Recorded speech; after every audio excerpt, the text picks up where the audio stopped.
Good morning again everyone, I hope you're keeping well. Welcome to another video. I'm in Essex again. I'm in Tillingham, which is on the Dengie Peninsula, not far from Bradwell-on-Sea, a favourite haunt of mine. I'm joined by the very lovely Candice. Hello. As you can see, she's chief navigator again today, so she's in charge of the maps and the guidebooks. So it's from that adventurous pub walks in Essex book again, the one where I always seem to get lost with Mark. As I said, we're in Tillingham. We're doing an 8.5 mile walk, Tillingham and Southminster. We're going to be following part of the St Peter's Way, a long distance route that I did a few years ago with my mate Alex. That's 43 miles, I think, from Chipping-Ongar to St Peter's on the Wall Chapel at Bradwell-on-Sea. Really good long distance route. We're doing a section of it now as part of this route, so we'll be sort of walking it backwards. It's very windy out today as we're on the peninsula, so hopefully you can hear me. I'm using the microphone, but I don't know how effective it is in strong wind. So we're heading off that way past the cricket field here in Tillingham on the St Peter's Way, and then we'll leave that sometime later. So enough talking, let's get walking.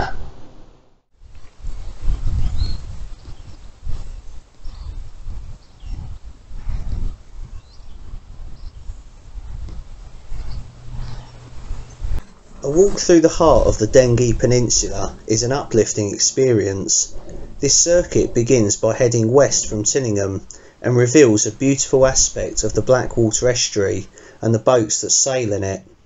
It then turns south over slowly rolling hills and by ancient farmsteadings to visit the village of Southminster, whose church reputedly contains furniture from Nelson's flagship, Victory. More glorious countryside follows on the way to Asheldham, home to the writer Samuel Bensusan. After passing through a nature reserve, the route crosses open fields to reach Dengie before heading back to Tillingham for a welcome rest.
Welcome back everybody.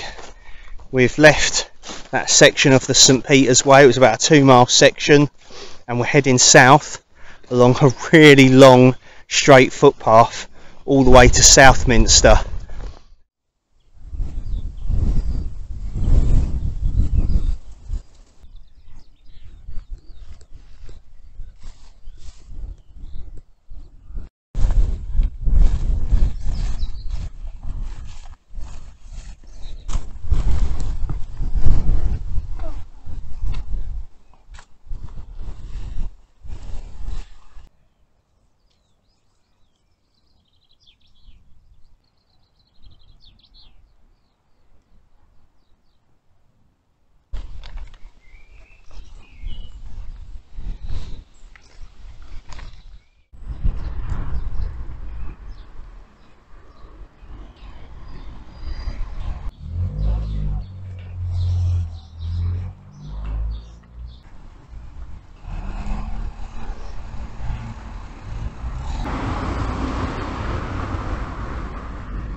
Dr. Scott, the vicar of Southminster Church from 1809 to 1840, was a great friend of Nelson. Indeed, he was the man in whose arms Nelson died on board the Victory. From that famous ship, Scott brought Nelson's chart table, bureau and mirror and installed them in the vestry of Southminster Church. We're just sat on the ground, because there's no benches, in the graveyard of the parish church here at Southminster. On the way here in Southminster we passed by a little corner shop and I picked up a few extra supplies because I've not eaten a lot today, so we've stocked up. We've got loads of stuff. We've got every flavour of crisps you can want. I know Candice likes a crisp. She wanted a bottle of lemonade, 7-Up, that's all I can do, I'm afraid. And then I thought, why not? Lucozade pink lemonade. Lemonade! Got that for me. And then, I don't know why, but I just wanted a big bottle of Mars milk. I can drink that in about 5 minutes. I mean, it is stairway to diabetes, I know, but still, got to treat yourself. And then I've got another bottle of strawberry water because I'm running low on water. Then I brought along with us some ciders, a recorder-lig strawberry and lime, and a recorder-lig passion fruit, naughty. I made us some cheese sandwiches, so we've got those each. Salted protein and energy bars again. We've got some of my mum's homemade chocolate brownies as well. Oh, and also I forgot to mention, it's probably not going to come in handy right now in the middle of Southminster, but you never know. But I bought a Mountain Warehouse bothy bag for 2 to 3 people, or a storm shelter, you know, those big orange things that you sit in, and it's meant to be £30. This person bought it for £15, and then I bought it off them for £9. I think about 2 quid P&P, so 11 quid in total. 400 grams. I just figured whenever we're out in the arse end of nowhere and, you know, the weather closes in and it gets really bad, at least we can sort of get out of the rain and have lunch or something. You know, a bit of a morale boost, and it's not that heavy, and it's brand new. As you can see, the tag's still on it, and I'm thinking they're trying to do like a wild camp with it as well at some point.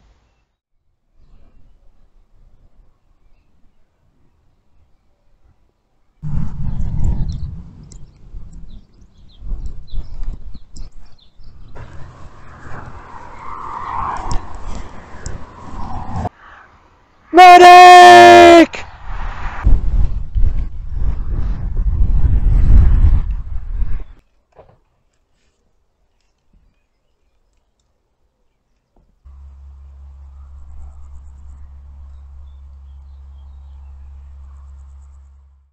In Asheldham, we will experience countryside of the most tranquil nature. Where the land rises above the marshes, one can make out the features of a plateau camp used by the ancient Britons. Here were the bulwarks of our shores in ancient days. One of the 2 sets of earthworks encloses the church of St Lawrence, which has a strong tower some 600 years old that has been restored in brick. One of the more famous immigrants of Essex was Samuel Bensusan, who left London in the early 20th century at the age of 36 to live in Asheldham. As a former London journalist, he was advised by his doctor to try the bracing air of the Essex coast to recover from illness. He set himself to apply his wonderfully descriptive and evocative style to do for the Essex marshes what Hardy did for Dorset. In his lifetime, Bensusan wrote 60 books portraying the life and times of these parts. Dengie gives its name to the whole area, the former 100, and yet appears quite insignificant upon the map. Located east of Asheldham and south of Tillingham, it consists of a lane which goes nowhere in particular. The only access to the sea wall eastwards is the drive to the Grange and a subsequent footpath. Tillingham sits well inland behind its flats. Ducks used to be caught in the marshes hereabouts to provide the tables of rich London folk with a tasty morsel. The village street contains several ancient-looking, weatherboarded dwellings, some of which, in fact, were only built around 1880. Tillingham's cottages are delightful, especially the long white-timbered one by the church gate. Many of them were built by the Dean and Chapter of St Paul's, who, for many hundreds of years, have owned the land on which they stand. It's coming up to 6 PM and we have arrived back in Tillingham. We're sort of on the small village green. The Fox and Hounds pub is over there. Stopped in there a long time ago actually, when I was doing a big circular walk around Bradwell-on-Sea. It was about 10 miles with my mate Richard and another Richard, Posh Spice Richard, and we got really lost and we ended up turning up at Tillingham in the dark, and it was like, I think it was just before chucking out time, and we stopped in that pub and like got a couple of drinks and some nuts and some crisps, and they thought we were absolutely mental that we were walking that late at night, and we was like, we got really lost trying to get back to Bradwell. It's a lovely little village green and it's on the St Peter's Way, so this would kind of be the last village you would see before you reach the end at the chapel, St Peter's on the Wall. It's been a good walk. It's been very warm out today, warmer than we anticipated. It was windy to begin with and then it just cleared up and it was absolutely baking, and we're both absolutely shattered. We got lost a few times. This book is absolutely awful. Once I've finished it, I will probably burn it. So Mark, I know you're going to be happy about that. Candice is absolutely fed up with it. She said, I never want to do a walk from that book again, and that's saying something. So I think it's just because it's so old and out of date, but just the directions in it are absolutely awful. Luckily we had the OS map and that did help quite a bit.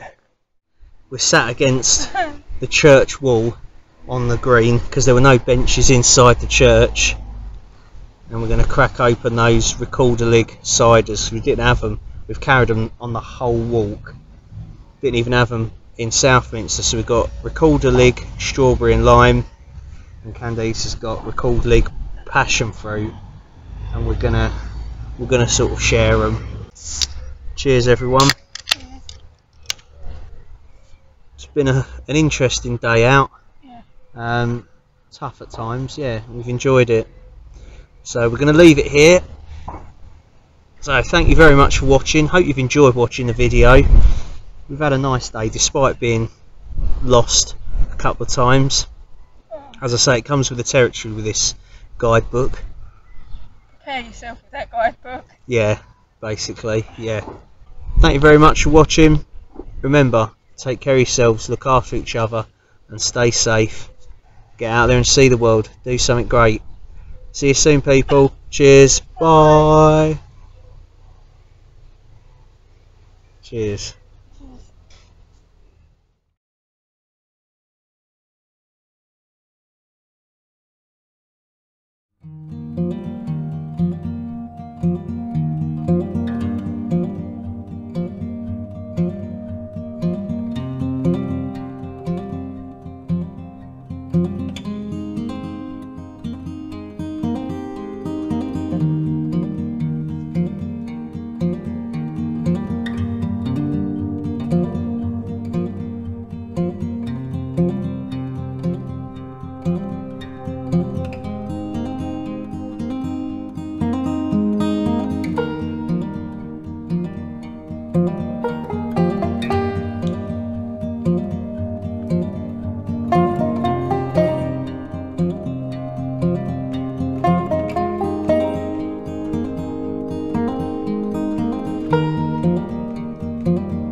you.